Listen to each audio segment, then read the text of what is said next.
Hi everyone! Ako po si Pamela Kay at ngayon po ay nandito po ako sa set ng Tadhana na pinamagatang Abo ng Kahapon. Ang kwento po nito ay tungkol sa isang OFW na may pamilya na nakaranas ng unfortunate events. At ako po ay gaganap bilang Monica na isang malditang kontrabida.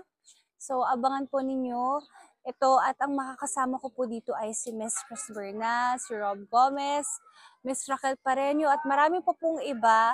So abangan po ninyo ito ngayong Sabado na po, 3:15 PM sa GMA.